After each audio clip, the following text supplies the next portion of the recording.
Steam rose off the water in slow white ribbons, catching the first orange light the way old glass catches a flame, and the woman standing at the edge of the pool did not move to wipe the mist from her face. She was old now, the kind of old that had settled into her shoulders like snow settling into the folds of a mountain, but her eyes were the eyes of someone who had once stood at the edge of ruin and refused to look away from it. Behind her, the bathhouse windows glowed amber with the day's first fires, and somewhere below the wooden walkway, water that had once been silent for 10 years, now moved with a low, patient murmur, like something remembering how to speak. The young visitor beside her, a stranger to the mountain, sent up by a magazine or a curiosity, it hardly mattered which, pulled her coat tighter against the thin cold and asked, because everyone eventually asked, how a dead resort had come back from nothing. The old woman was quiet a moment. She watched a heron lift off from the far bank, unbothered by the steam. They almost gave this mountain to people who never once asked its name, she said finally. Her voice was even, without bitterness, the voice of a person who had long ago stopped needing anyone to believe her. Men and women who could tell you the resale value of every acre from here to the pass, who knew which lodges carried the family name on brass plaques, but not one of them could tell you where the water came from. Not one of them ever put a hand in it and asked what it remembered. She said this the way other people might comment on weather, and the visitor, sensing there was more beneath the calm, did not interrupt. They gave it to me instead, the old woman went on, not because they believed in me, because they thought it was worthless, a tax problem wearing the shape of a gift. A faint, private smile moved across her mouth, gone as quickly as it came. I was supposed to disappear up here, fail quietly. That was the plan, though no one ever said it aloud. They didn't need to. Cruelty like that rarely announces itself. It just hands you the thing it thinks is garbage and waits for you to prove them right. Steam curled between them. Somewhere down the slope a door opened, and the smell of wood smoke and mineral water drifted up on the cold air, sulfur and pine together, a smell the old woman had come to love the way some people love the sound of a particular voice. It's a long story, she said, turning at last to look at the young woman fully, as if deciding she was worth the telling. It starts with a funeral nobody grieved at properly, and a man who loved this mountain more than he loved most of the people who carried his name. She looked back out at the water, at the low sun breaking gold across its surface, and drew a slow breath, as though gathering 30 years into her chest before she let them go. Sit down, she said. I'll start at the beginning. The old woman did not begin with the funeral. She began, instead, with a Tuesday in late October, when the aspens on the ridge had gone the color of old brass, and the first hard frost had silvered the grass around the bathhouse steps. He had been 81 that autumn, and stubborn about it in the particular way of men who have spent their lives being obeyed. His other children came to the main lodge twice a year, at Thanksgiving and for the July board meeting, and never once climbed the half-mile trail to the old spring house, where the water had stopped flowing a decade earlier, and the mineral stains still ran rust-orange down the cracked tile, like something bleeding slowly into the ground. They called it the ruin. They called it, when they were feeling generous, a liability. He called it, to the one daughter-in-law who still came, the only honest thing he had left.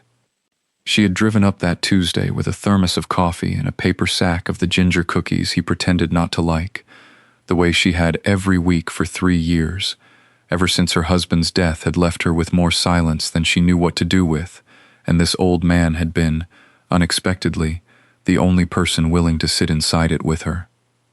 She found him on the bathhouse floor beside the empty basin, one hand still curled around the handle of the wrench he'd been using to test a corroded valve, his glasses knocked sideways, the coffee she would never pour going cold in the thermos she still held.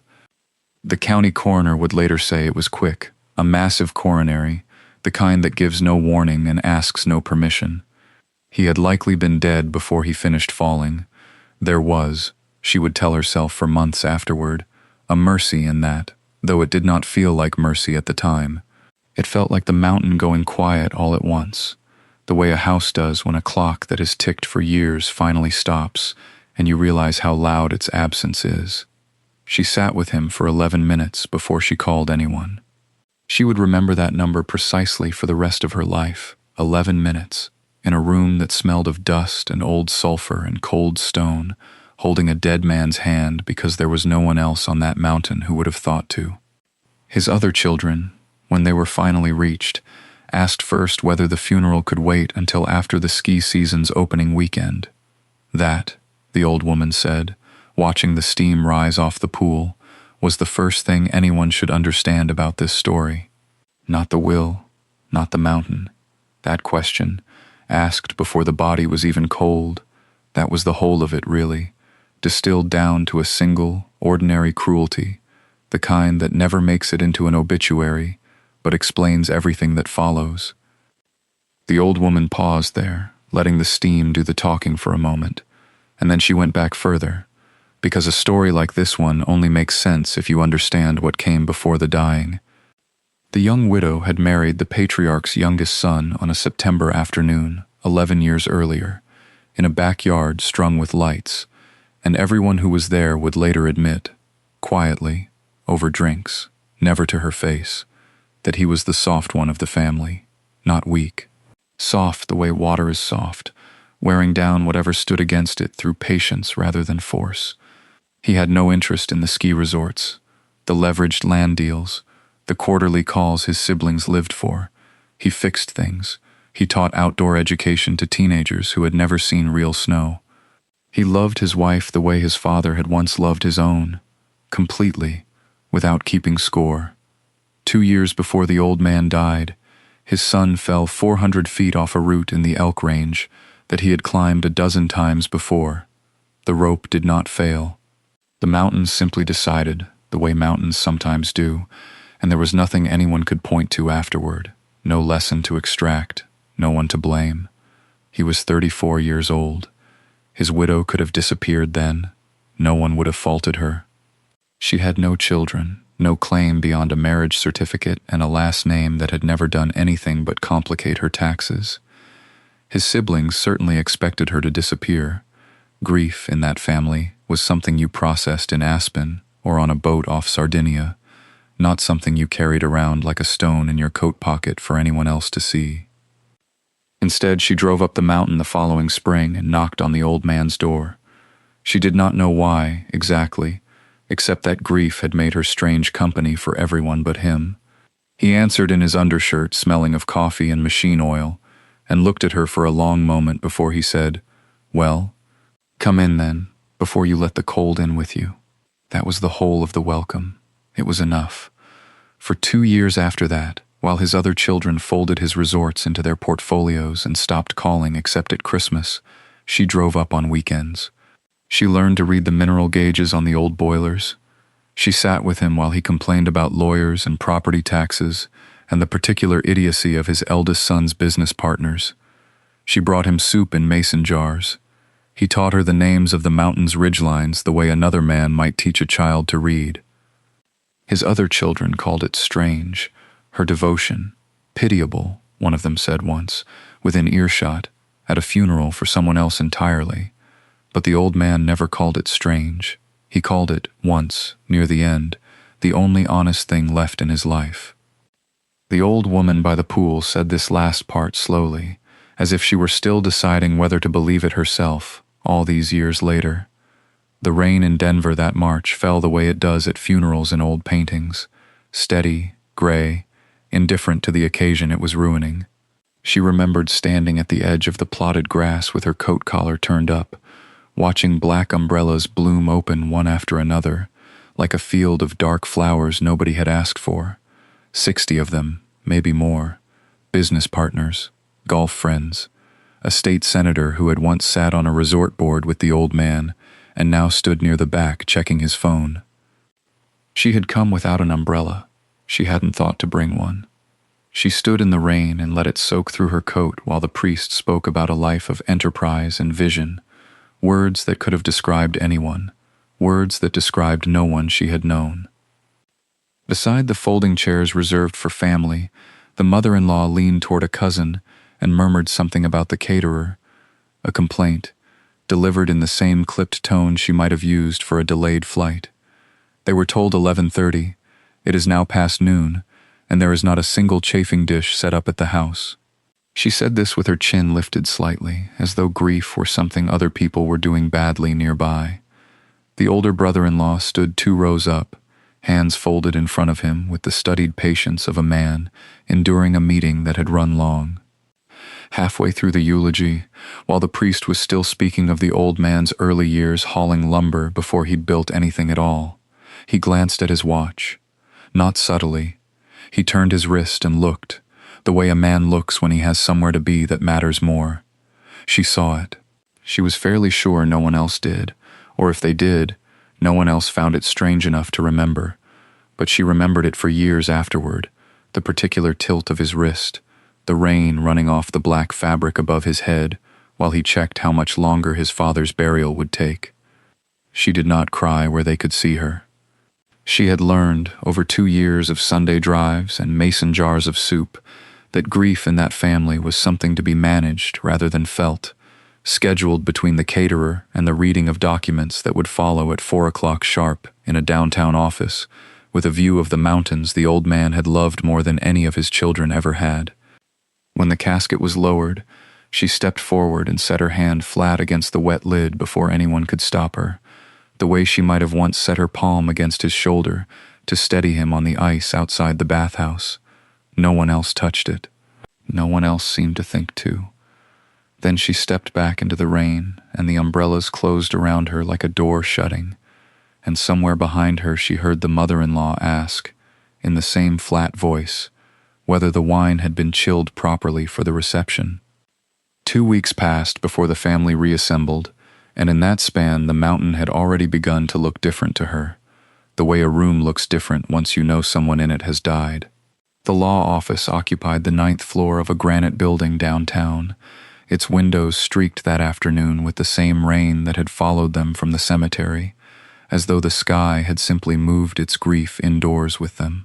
The receptionist offered coffee in white china cups that rattled faintly against their saucers, and no one drank it. The conference room smelled of lemon oil and old paper, the particular mustiness of leather-bound volumes no one had opened in years. A long mahogany table ran the length of the room, its surface polished to a shine that returned their own faces back to them, distorted and pale. The mother-in-law sat at the head, arranging her black coat over the back of her chair, as though settling in for a board meeting rather than a reading of her husband's final wishes. The brother-in-law checked his watch twice before anyone had said a word. The sister-in-law, younger, restless, tapped a manicured nail against her phone screen beneath the table, and the sound of it, click, click, click, was the only rhythm in a room otherwise gone still. She sat at the far end, nearest the window, where she could watch the rain slide down the glass in threads and, beyond it, the gray outline of the range where the old man had built his life. No one had offered her coffee. No one had asked if she wanted the chair closer to the family.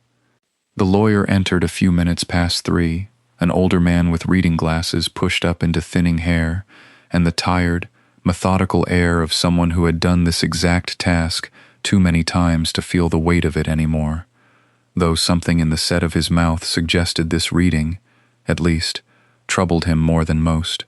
He carried a leather folio and, resting on top of it, a single envelope, cream-colored, sealed with wax the color of dried blood, the old man's initials pressed into it in a script that belonged to another decade entirely.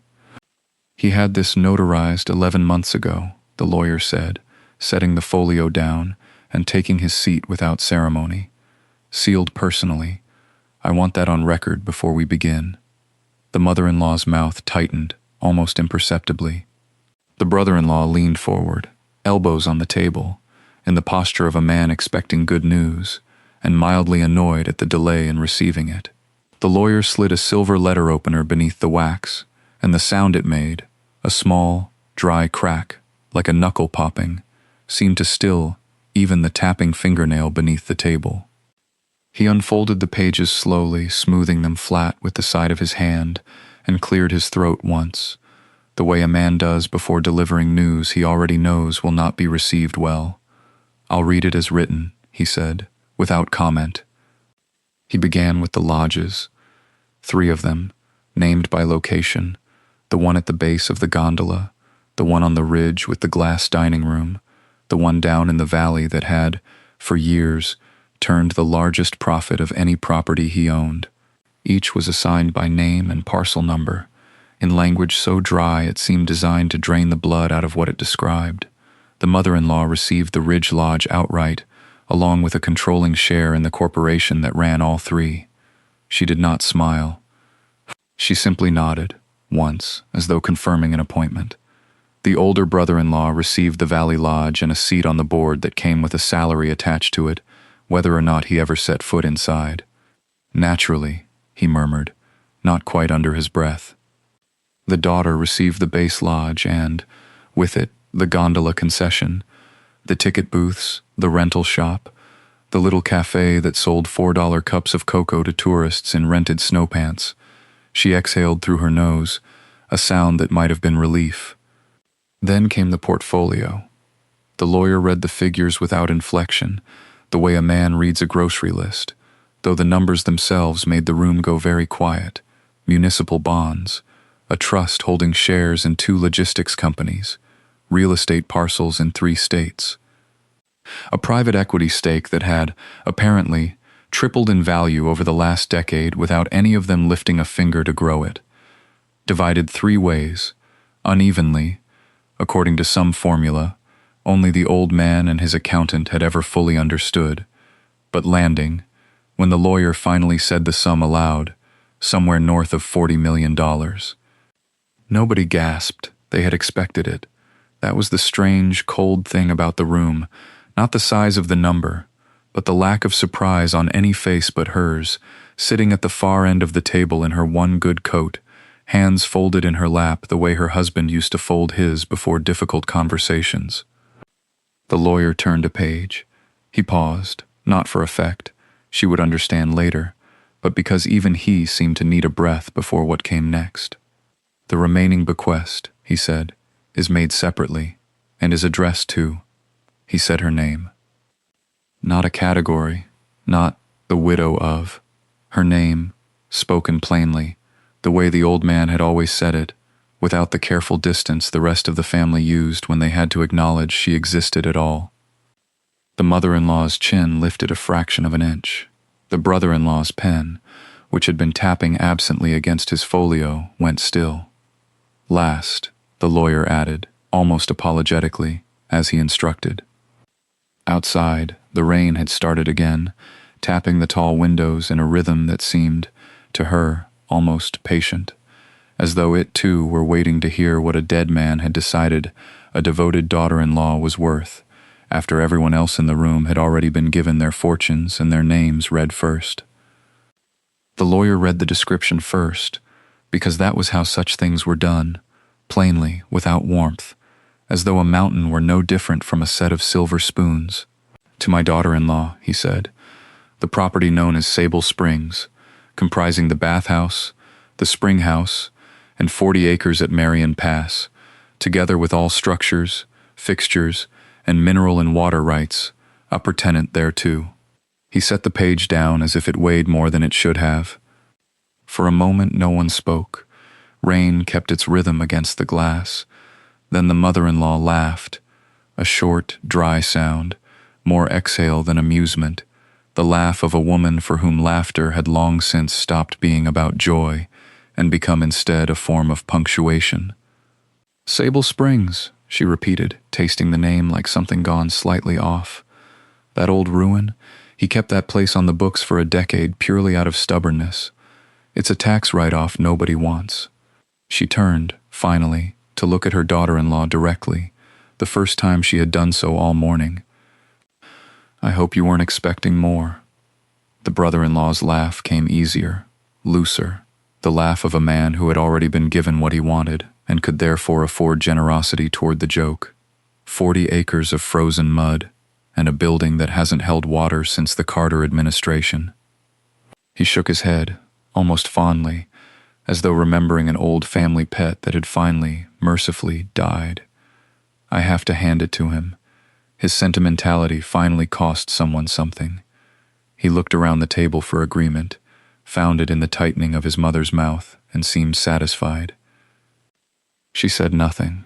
She had learned, over 11 years of holidays and hospital corridors and rooms exactly like this one, that silence cost her nothing they could take, while words sometimes did. The lawyer did not laugh. He folded his hands over the folio and, for just a moment, let his eyes rest on her, not with pity, she thought later, but with something closer to attention, the way a man looks at a door he suspects is not quite finished being opened.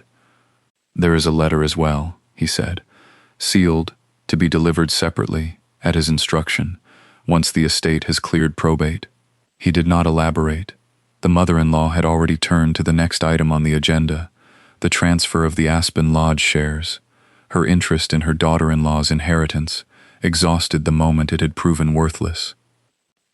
Outside, through the tall streaked windows, she could see the shape of the mountains beyond the city, gray and indistinct in the rain, and she thought, without quite knowing why, without any evidence yet to justify it, of the old man's hands, cracked and mineral-stained, closing around a mason jar of cloudy spring water. The last summer he could still walk the property himself, saying, "This ground remembers things longer than people do." She had not understood it then.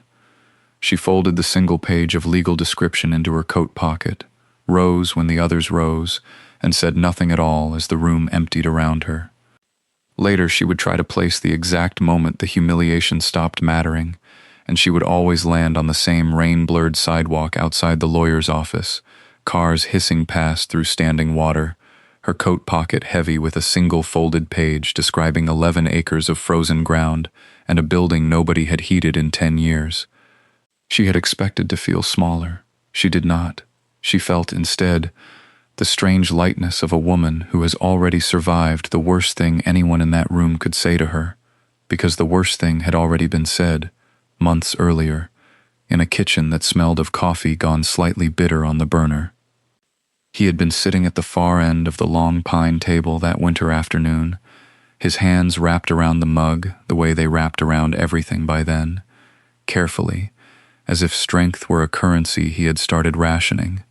The others had gone into town for the afternoon, restless with him, the way they always were once the conversation moved past ski resort valuations and into anything that required patience. She had stayed because someone needed to refill his water, and because she had learned, in the 2 years since her husband's funeral, that sitting quietly with grief was a skill almost no one in that family possessed. "They ask me what the Aspen property is worth," he had said, not looking at her, looking instead out the window at the white shoulder of the mountain rising behind the barn. "They ask what the lodge shares will do next quarter. Nobody has asked me in 11 years what happened to the spring." She had asked, not because she suspected anything. She suspected nothing, not then, but because his voice had changed shape around the word. Spring. Gone lower and older, and she had wanted, simply, to keep him talking a little longer before the house filled up again with people who did not. He had looked at her then, directly, in a way that had made her feel, briefly, as though she were being assessed for something far larger than the conversation warranted. "You're the only one who ever asked me about the mountain instead of the money," he had said, and had gone back to his coffee as though he had not just said anything at all. She had not understood it as a gift at the time. She had understood it, if anything, as loneliness, looking for a witness. It was only now, standing in the wet street with a worthless deed in her pocket and her mother-in-law's laughter still faintly audible through the closing elevator doors behind her, that the sentence returned to her with a different weight, not sentiment, but instruction, folded so carefully into an offhand remark that even he, perhaps, had not known yet how literally he meant it. She did not tell anyone she was leaving. There was no one left to tell who would have wanted to know, and the ones who might have pretended to want to know had already made their disinterest a matter of public record, over coffee, in front of witnesses. So she packed the truck herself, on a Tuesday, in the gray hour before the sky committed to anything. 2 suitcases, a toolbox that had been her husband's, its latches gone soft with rust, a space heater she was not certain still worked, winter clothes bought second-hand because there had been no reason, in the life she used to have, to own a real coat. The drive to Marion Pass took 4 hours on a good day. This was not a good day. The snow started outside the second gas station, thin and sideways, the kind that looks decorative until it doesn't. By the time she reached the switchbacks, it had thickened into something with intention, and the truck's wipers worked in a rhythm that felt less like clearing the windshield than negotiating with it. She gripped the wheel with both hands the way her husband had taught her, thumbs outside, and she thought, distantly, that this was the first time in 11 months she had been glad of something he had bothered to teach her. The resort's gate appeared out of the white without warning, a leaning iron arch, the paint long since given up, the name on it unreadable under frost. She had to get out and drag it open herself, snow already past her ankles, her breath arriving in front of her in ragged clouds before the rest of her caught up. The bathhouse, when she finally saw it, looked less like a building than a suggestion of one, boarded windows, a porch sagging at one corner like a mouth pulled sideways. Smoke should have been coming from the chimney and was not. Inside was colder than outside, which she had not thought possible until she was standing in it. The pipes groaned when she touched the tap and produced nothing. The electricity, when she found the breaker box, gave her one bare bulb in the front room and silence everywhere else. She stood under that single bulb for a long moment, coat still on, suitcase still in her hand, and did not cry, because crying seemed like a use of energy she could not currently afford. She slept the first night in the truck with the heater running until the tank warned her against it, then moved inside anyway, into a room with a mattress that smelled of mouse and mildew and, faintly, of pine smoke from some fire lit decades before her arrival. She lay listening to the building tick and settle around her, the wind finding every gap in the boards, and thought of the word he had used. Spring. Lower and older, as if the mountain itself had a voice and he had, once, heard it. In the morning the snow had buried the truck to its wheel wells, and the only sound was her own boots breaking a path toward the spring house no one had opened in 10 years. The axe was her father's, the only tool she had thought to keep after the funeral, and by the second week she had learned its weight the way she had once learned the weight of a hospital IV pole, the way a body learns anything it must carry every day. She split pine into kindling on a stump behind the bathhouse, her breath standing in the air ahead of her, and stacked the logs in a lean-to she had nailed together from boards pried off a collapsed shed near the tree line. She ate what needed no refrigeration and little preparation, oatmeal, canned beans warmed on the wood stove, coffee brewed weak to make it last.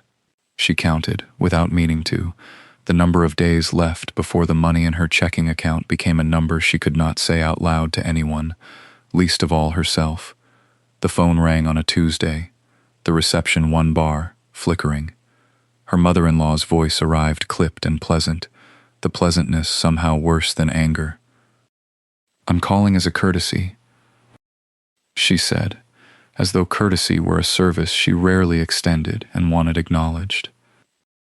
"There's a buyer, a developer out of Denver, interested in the land for the views, not the springs.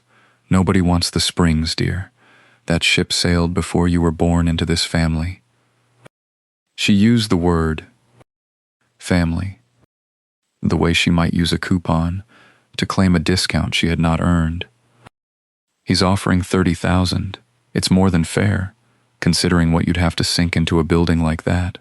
Sign it over now and you save yourself a winter you clearly aren't equipped for."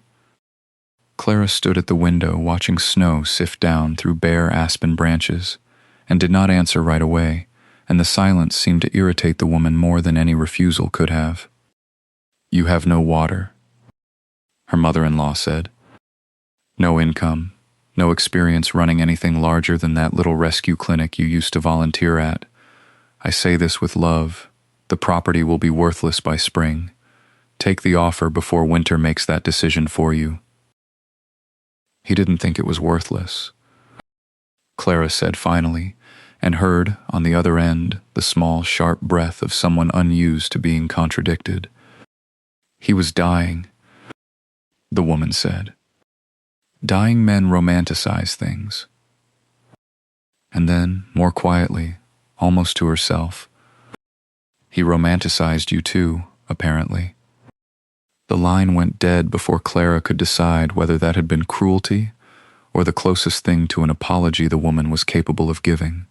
She stood holding the phone a long moment, the dial tone humming, then set another log on the stove and went back out into the cold, because the wood would not split itself, and because somewhere under the frozen ground behind the bathhouse, a door she had not yet forced open was waiting, patient as the mountain, for her to come back to it. She did not call back to accept the offer. She did not call back at all. Instead, on the fourth morning, she found the old man's ledgers in a filing cabinet behind the bathhouse counter, their spines soft with damp, and began reading them by lantern light, the way another woman might read letters from a husband, searching not for information but for a voice. 11 years. She kept coming back to that number. 11 years since the last entry showing water pressure readings. 11 years since a column marked gallon/HR simply stopped, mid-page, as though someone had set down the pen and never picked it up again. Before that gap, the numbers were steady, patient, unremarkable, the record of a spring that had run since before the resort had a name. Then nothing, not a slow decline, a stop. That was not what a dying spring looked like. She had grown up near enough to the Arkansas River basin to know that mineral springs failed the way old men failed, gradually, with warning, a cough before the silence. This was different. This looked like something had been closed. She told herself she was only trying to understand what she'd been given, nothing more. She was careful, even in her own thoughts, not to call it hope. The days took on a shape. Mornings she split wood and fed the stove and ate oatmeal, standing at the window watching the light change on the ridge. Afternoons she walked the pipe route with a hand-drawn map copied from the 1931 survey she'd found tucked inside the ledger's back cover, wax paper soft as cloth, showing a network of iron lines running from a spring house above the bathhouse, down through what was now 4 feet of snow. She used a broom handle to probe the drifts, feeling for the give of buried metal beneath the crust. Twice she found pipe, and followed it 40 yards before it vanished under a fallen aspen. Once she found where a joint had been cut clean through, not rusted, not burst by frost. Cut, with a hacksaw's precise, deliberate teeth marks still visible in the corroded metal, and she crouched there a long time in the cold with her bare fingers tracing the edge, feeling something in her chest tighten that had nothing to do with the temperature. Someone had wanted this water to stop. She thought of the old man's voice in that hospital room, thin as paper, saying the mountain had a memory longer than any of his children's ambitions. She had thought it was the sentiment of a dying man. Now she wondered if it had been an instruction. That night she wrote the date at the top of a fresh page, the way he had, and beneath it, cut pipe, upper root, approx, 200 yards above Spring House. Small, exact, the kind of note a person makes when they have decided to keep going. Outside, the wind came down off the ridge and rattled the bathhouse windows, and somewhere beneath the snow the spring house waited, its door still frozen shut, still holding whatever it was the old man had never told his other children. She would say later to the lawyer's assistant who asked her once how she had found the strength for that winter. That strength had nothing to do with it. It was smaller than strength. It was the refusal to sit still in a cold room and think about what she had lost. The spring house door gave way on the 3rd week of January, not from force but from patience. She had melted the ice from its hinges with a hairdryer run off an extension cord strung from the bathhouse, an hour at a time, for 4 days. When it finally swung open, the smell that met her was mineral and old, sulfur and stone dust, the smell of something that had been sealed rather than simply forgotten. Beneath the floorboards, Once she had pried up the rotted planks with a crowbar she'd bought used from a hardware store 40 miles down the mountain. She found the pipes. Not the modern conduit that fed the dead fountains outside. This was older, cast iron joined at intervals with fittings she didn't recognize. A whole buried network radiating outward from a central junction like the ribs of something that had once been alive.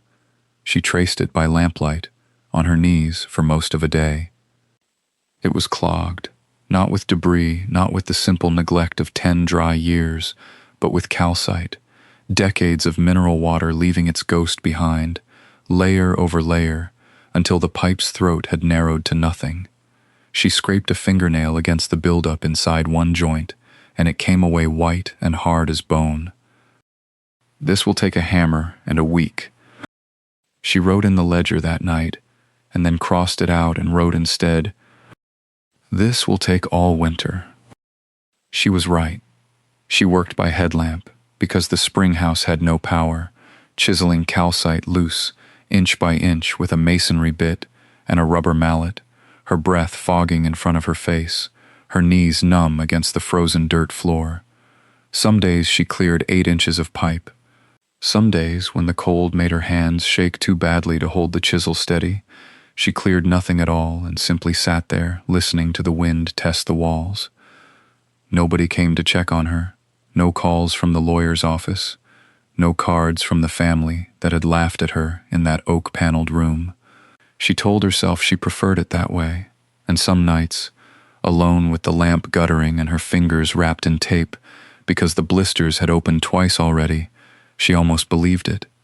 She kept the ledger faithfully, the way he had taught her without ever meaning to teach her anything. Dates, measurements, small factual sentences that asked for no sympathy.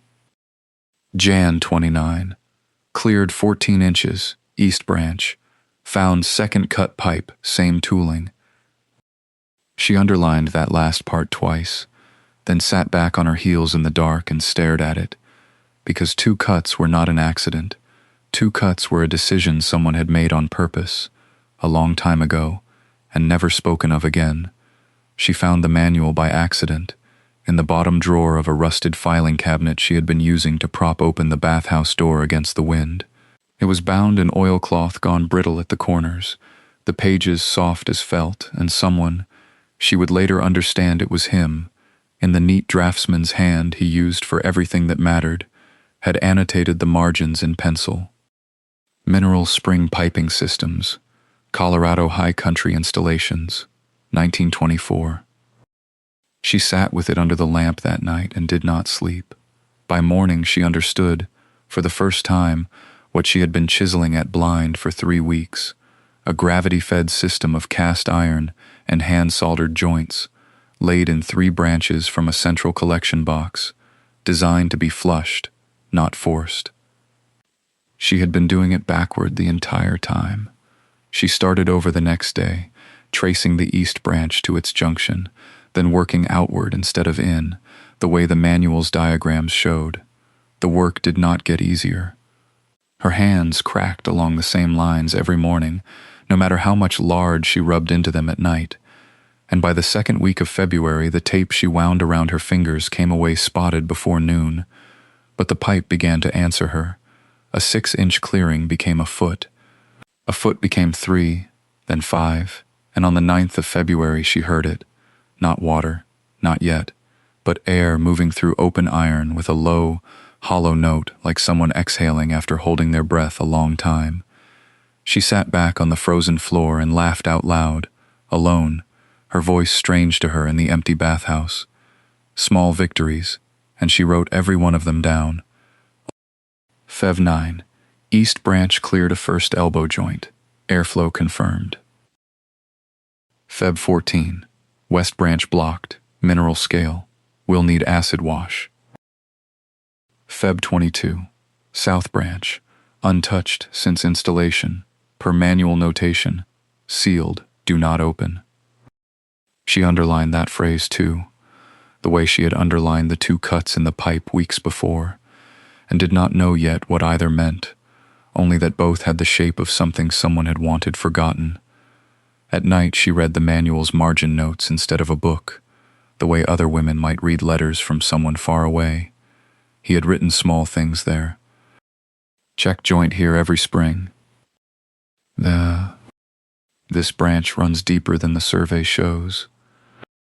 Once, cryptically, do not trust the eastern boundary map. She did not understand that one at all. She only knew that somewhere beneath the frozen dirt and the cracked iron, a man who had never once explained himself in life was leaving her instructions from the grave, one pencil mark at a time, and she intended to follow every single one of them until she understood why. She would say years later that the sound was what did it, not the letters, not the pipes, not even the vault itself, but a single hollow knock in the dark that made her stop breathing for a second before she understood what she was hearing. That morning, the South Branch had defeated her twice already. The manual's warning, sealed, do not open, sat underlined in her notebook like a dare she hadn't decided whether to accept. She told herself she was only tracing the junction, following the iron elbow where the dead branch met the working line, checking for a leak that might explain the pressure drop she'd measured the day before. Her flashlight beam crawled along the stone foundation of the spring house. 30 feet of quarried granite laid sometime before the Depression, mortar gone gray and crumbling at the seams. She rapped her knuckles against it out of habit, the way her husband used to knock on walls before he hung a picture, checking for a stud. Solid stone answered her, dull and flat, all the way down the wall, until it didn't. A section no wider than a doorway gave back something different, hollow, almost tinny, the sound a drum makes under a closed fist.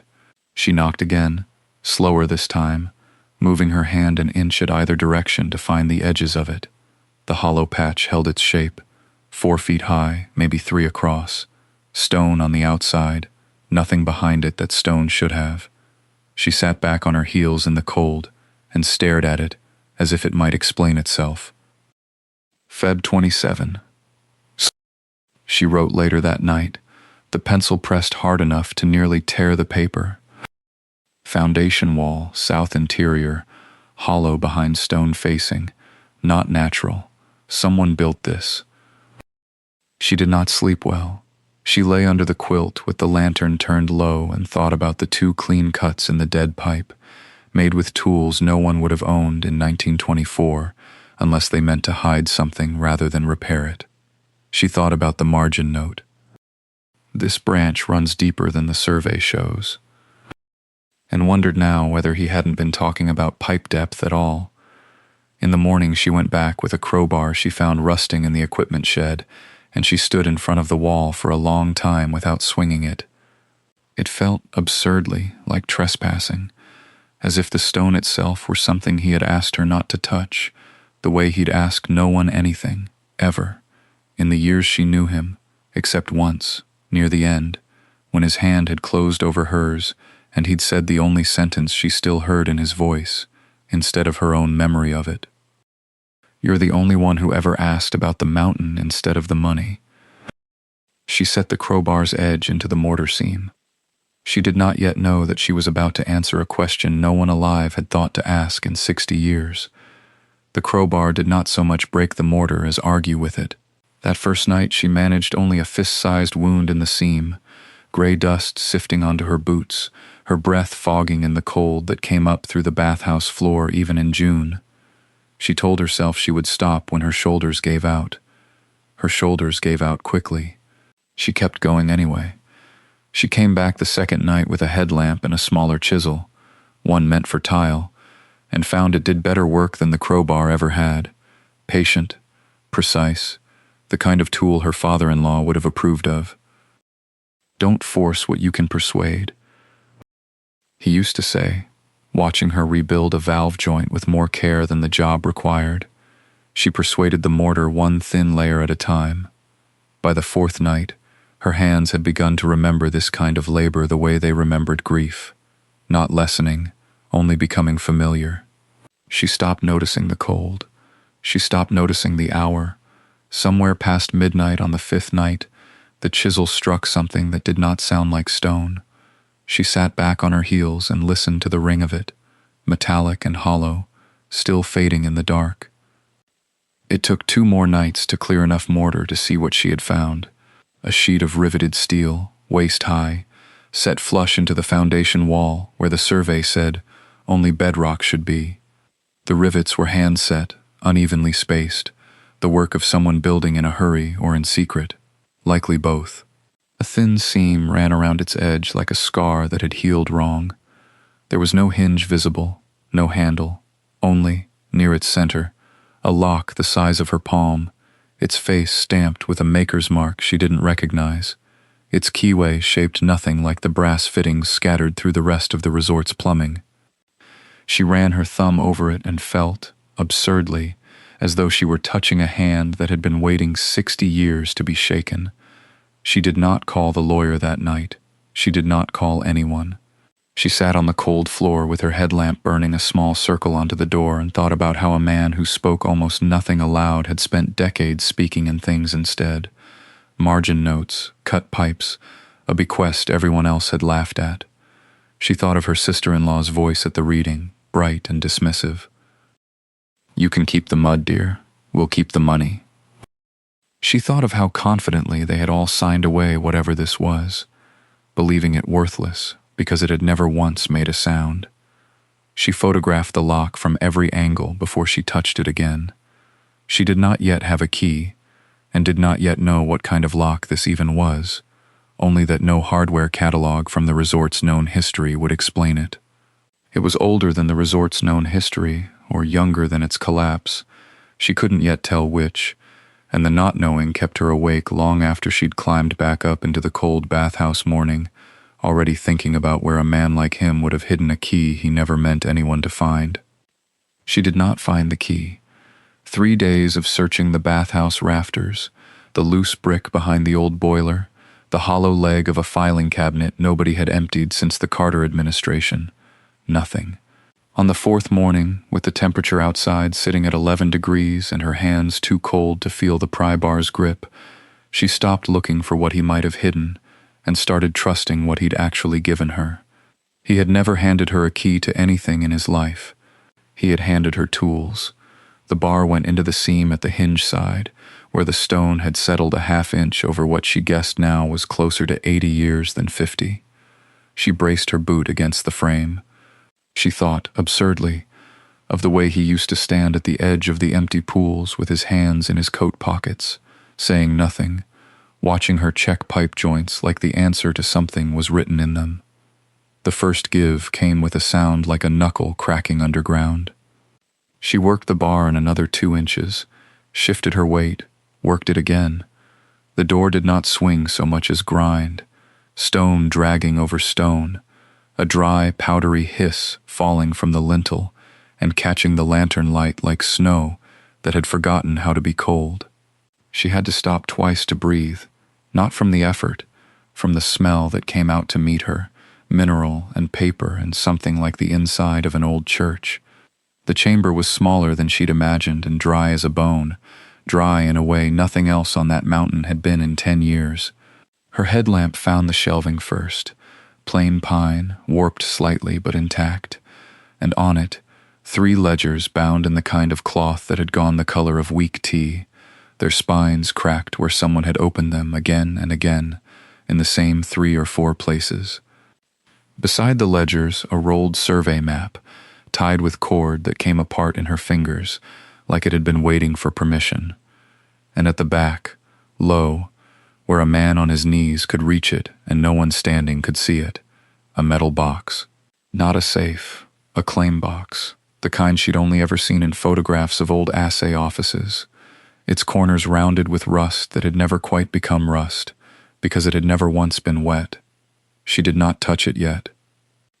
She crouched in the doorway with the lantern held out at arm's length, and for a long moment she simply looked, at the dust that had not been disturbed in longer than her marriage had lasted, at the careful, deliberate placement of 3 objects a man had chosen to seal away rather than burn, sell, or hand to any of the children who called themselves his heirs. He had not hidden this from the world. He had hidden it from them. She reached in, finally, and lifted the top ledger free. It was heavier than it looked, and warm, absurdly, impossibly warm, as if it had been waiting there just for the moment someone patient enough finally came looking. She opened it there in the doorway, the lantern light catching motes of dust that spiraled up like something disturbed after decades of stillness.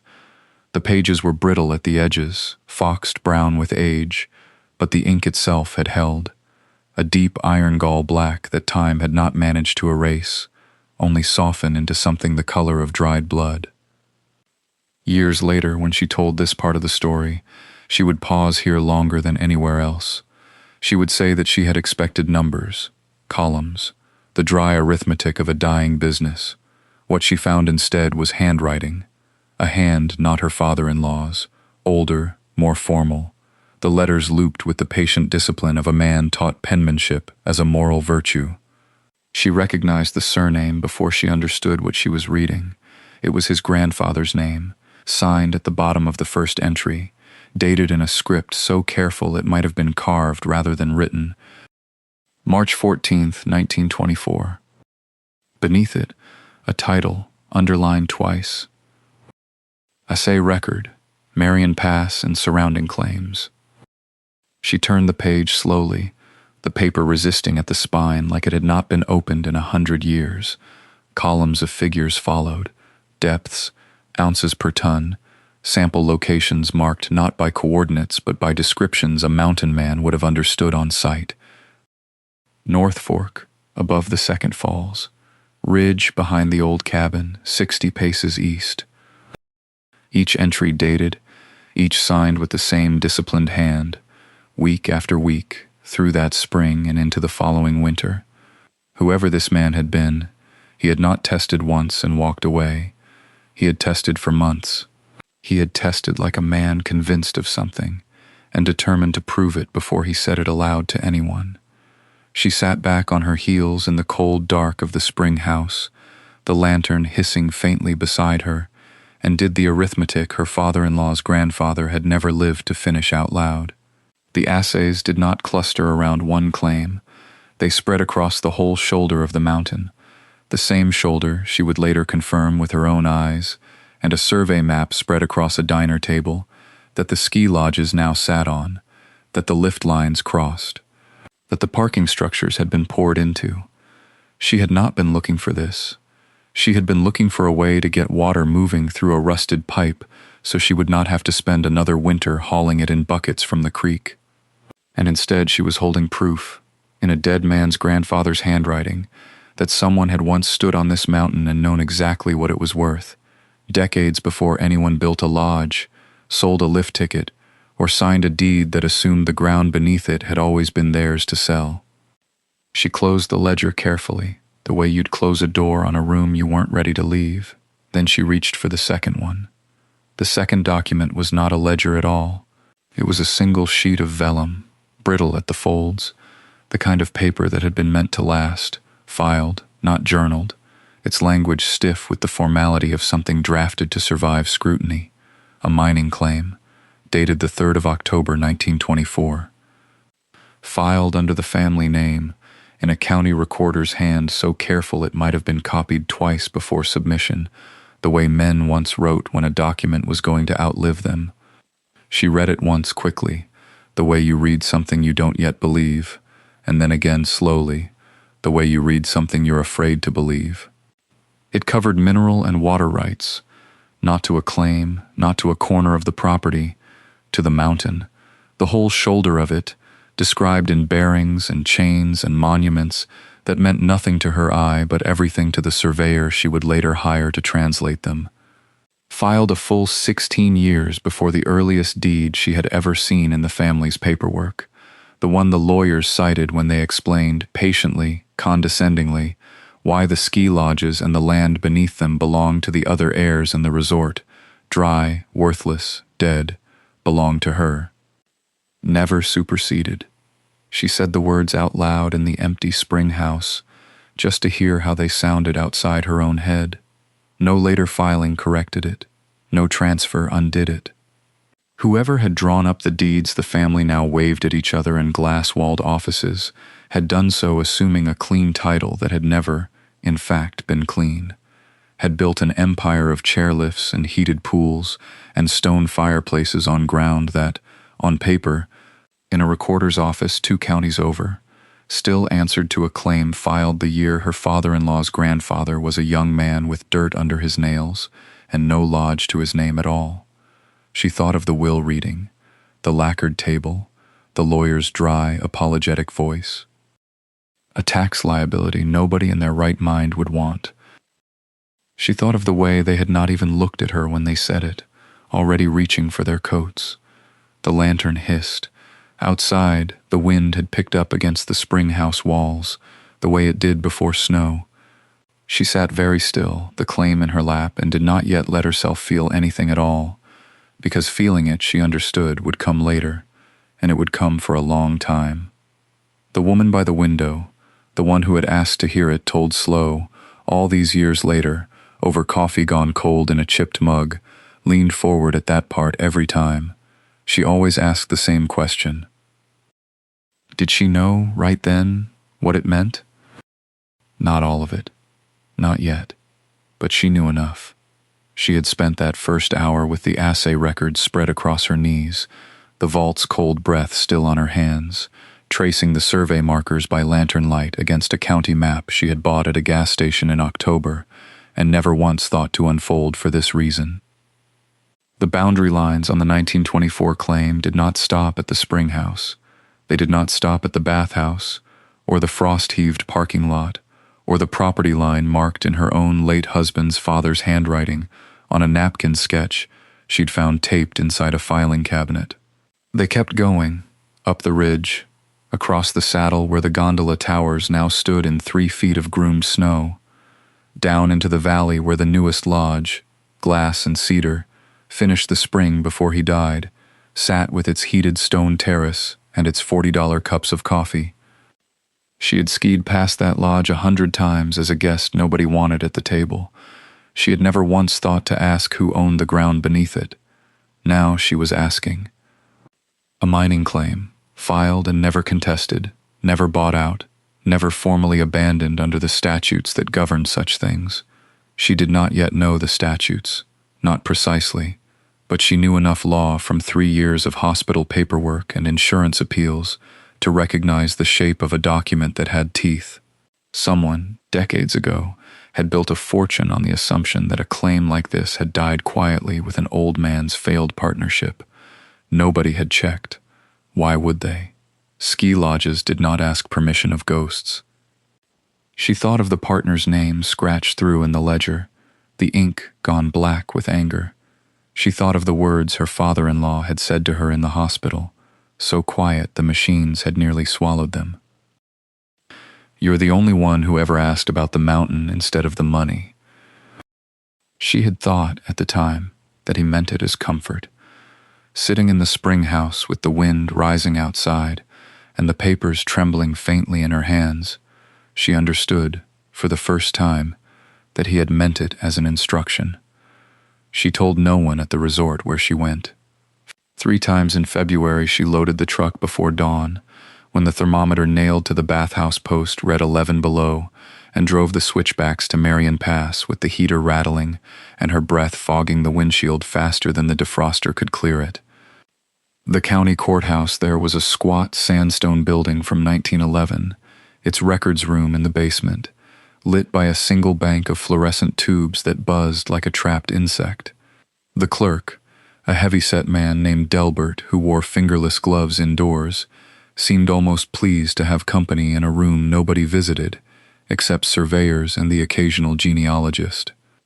Mining claims, she said the first morning, and he led her to a wall of deed books bound in cracked green buckram, their spines stamped in gold gone the color of weak tea. She learned the language slowly, the way she'd once learned the language of ventilators and discharge summaries, not by understanding it all at once, but by refusing to leave the room until she did. Patented, unpatented, assessment work, proof of labor. She copied statute numbers into a spiral notebook with a pen that kept freezing in her coat pocket between trips to the truck to warm her hands. What she was looking for was an absence, a transfer that had never happened, a sale that had never been recorded. She found, in a deed book from 1958, the parcel that had become the ski lodge's western boundary, sold twice, mortgaged once, quitclaimed between cousins in a dispute over water access. Nowhere in that chain, not once, did the mineral rights appear. They had simply been assumed, folded silently into the larger transaction the way a rug is folded over a stain. She checked the assessment filings required to keep an unpatented claim alive. $500 of labor a year, a signed affidavit, filed annually or the claim lapsed to the public domain. She found the affidavits, filed faithfully every year from 1924 to 1958. Then nothing, not because the claim had died, because the man who filed them had died, and no one left behind had known enough, or cared enough, to keep asking who owned the ground. By the third visit, Delbert had stopped asking questions, and simply left the relevant books stacked on the table before she arrived, a small kindness she did not think to name as such until much later. On the last afternoon, snow beginning again outside the narrow basement windows, she found the final entry she needed, a notation in the recorder's own spidery hand, dated 1959, noting the claim as inactive, not extinguished. Not extinguished. She sat with that phrase a long time before she trusted herself to drive home. She did not tell anyone what she had found. Not the woman at the ski lodge front desk who still called her the widow, as though it were a job title. Not the sister-in-law who sent a Christmas card every year addressed only to the property, never to her. She drove instead to the same office where the will had been read 2 years before, the same brass nameplate on the same oak door, and asked the same weary lawyer to spare her an hour. He had aged since that afternoon in the paneled room. His hair had gone from gray to nearly white, and his handshake had softened, but his eyes were the same, patient, a little sorrowful, the eyes of a man who had spent a career watching families dismantle themselves over furniture. She laid the claim on his desk, then the survey map, unfolded corner by corner, its creases soft as cloth from age, then the affidavits, in order, 1924 through 1958, and beneath them, the recorder's note in its spidery hand. Inactive, not extinguished. He did not speak for a long moment. He put on his reading glasses, then took them off, then put them on again, the way a man does when he does not trust his first read of something. Where did you find this? In the vault, under the spring house floor. He did not answer right away. He asked to keep the documents, not permanently, only long enough to verify, he said, in the careful language of a man who did not yet want to say aloud what he suspected. She left them with him, and drove home through weather that had turned the highway to a gray ribbon, and for 4 days she heard nothing. On the 5th day he called and asked her to come in. He had spread the documents across his conference table now, alongside deed books she recognized from the courthouse basement, and several others she did not. He had circled dates. He had made margin notes in a hand far less steady than the recorder's had been in 1959. I have spent 31 years in this office, he said, and I have never seen a claim like this survive intact. Every transaction after it should have extinguished it. None of them did. Whoever drafted the original Ski Corporation's paperwork either did not know this existed or hoped no one would ever look. He set his glasses down on the table. This claim is still good, he said. The mineral rights, the water rights. By law, they were never anyone's to sell. They were his, and now, unless I am very much mistaken about 40 years of practicing law in this state, they are yours. Outside his window, the snow had started again, fine and unhurried, the kind that settles instead of falls. By June, the mountain had gone green in the way high country does, fast, almost violent, wildflowers crowding the meadow where snowmelt had stood in silver sheets only weeks before. The lawyer sent the letters on a Tuesday. He asked that everyone come in person. He did not explain why, not in writing, and she would learn later that this omission had been deliberate, that he wanted their faces when the words landed, wanted no lawyer's letter softening the blow in advance.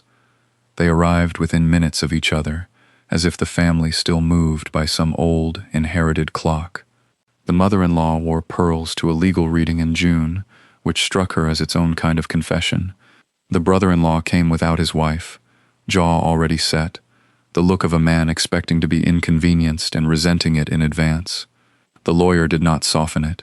He had never been a man for softening.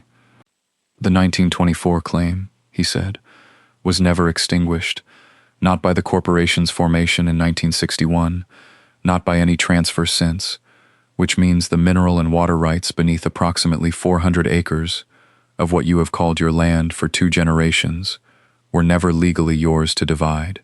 He let that sit. They belong, and have always belonged, to whoever holds the claim. That person is her. The silence that followed had a texture to it, thick and disbelieving.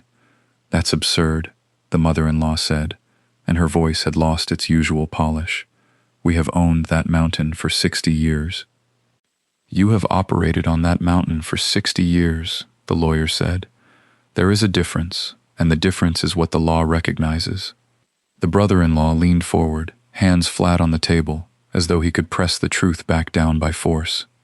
"You're telling me our lodges, the lifts, the lease agreements, 40 years of capital improvements, sit on land that was never ours. I am telling you, the mineral and water rights were never yours. The surface use is a separate question, and one your attorneys will need to examine carefully." The lawyer's tone did not change, but something in his eyes did. A flicker of something almost like satisfaction, quickly suppressed. "I would suggest," he added, "that you begin those conversations soon." The mother-in-law turned to her, finally, and for the first time in years, there was no scorn in her face at all. Only a kind of stunned arithmetic, the sound of decades reorganizing themselves behind her eyes. "He knew," she said quietly. "He knew this whole time, and he said nothing." Outside, the meadow kept greening, indifferent to the math being done inside. She could have taken all of it. That was the thing she wanted them to understand, though she never said it aloud in that room.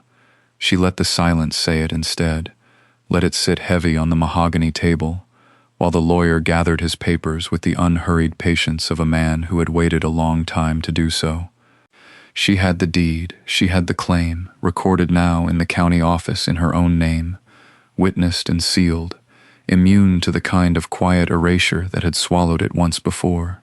She could have called in surveyors within the week, could have sent notices to every lift operator and lodge manager on that mountain, could have watched the family that mocked her scramble the way she had scrambled that first winter, alone in the bathhouse with a wrench and a headlamp, and nothing but her own stubbornness for company. She did not do that. Instead, she asked only for what had always, in truth, been hers: the springs themselves, the spring house, the narrow band of mineral rights that ran beneath it like a vein of quiet inheritance no one else had thought to protect. She let the lodges stand. She let the lifts keep turning. Let the lease agreements be renegotiated in slow, unglamorous meetings that had nothing to do with vengeance and everything to do with survival. Hers, finally, instead of theirs. The lawyer drew up the papers. The family signed them the way people sign things they no longer have the strength to fight, hands moving faster than pride would have allowed a year before. By April, the pipes were flushed clean for the first time in 11 years, mineral scale broken loose in great rust-colored sheets that she hauled out by the wheelbarrow load, her palms raw, her breath fogging in the thin mountain air. By May, the flow had steadied into something almost rhythmic, a low mineral heartbeat under the floorboards. And on a morning in June, with the meadow grass already waist-high and gold-green in the early light, she stood at the edge of the old stone basin and watched the first true rush of water climb the intake pipe and spill, warm and faintly sulphurous, into the pool her father-in-law had built with his own hands 60 years before. Steam rose off the surface into the cold morning air. For a long moment she did not move. She only stood there, listening to the water find its old paths again, thinking of a man who had asked her, more than once, whether she loved the mountain or the money, and who had known, long before she did, which answer would matter. The old woman's voice had grown thin by the time she finished, but her eyes had not lost their focus, not once, in the telling of it. She sat now where she had been sitting all along, on the porch of the bathhouse, in a chair worn smooth by decades of her own weight, looking out at the steam rising off the pools below as families moved through the water in the late afternoon light. Sable Springs. The sign at the gate still bore his name, painted by her own hand 31 summers ago, touched up every few years since, the letters never quite even, never quite professional, and never once replaced with anything finer. They come from 3 states now, she said, to no one in particular, or perhaps to the young woman beside her holding the tape recorder, who had asked, at the start of the afternoon, only for a short interview about the resort's history for a regional magazine. In August, you can't find a parking spot before 9 in the morning. She did not speak of the ski lodges. She had not set foot in them in years, and had no need to. The arrangement she had made, water rights honored, mineral rights honored, boundaries drawn plainly and without malice, had held for 3 decades without a single lawsuit, without a single raised voice, because there had been nothing left to fight over once the truth was recorded and stamped and filed, where no one could unfile it. She lifted one hand, slow with age, toward the frame above the bathhouse door, glass gone slightly cloudy now, the paper inside browned at its folded edges, the handwriting unmistakably his, sloped and impatient, the ink of a man who wrote the way he built things, fast and to last. He gave me the mountain, she said, but that's not really what he left me. The young woman waited, pen still. Anybody can leave you land. Judges settle that kind of thing every day, all over this country, and nobody remembers a word of it a year later. She lowered her hand back to her lap. What he left me was proof that somebody had finally asked him the right question, not what it was worth, not what it made him, just why he loved it. Below them, a child laughed somewhere near the stone basin, and the sound carried up through the mineral-scented air, the way sound had carried through that valley for 100 years before either of them was born, and would carry, she suspected, for 100 more. That's the part money never bought him, she said quietly, and it's the part I got to keep.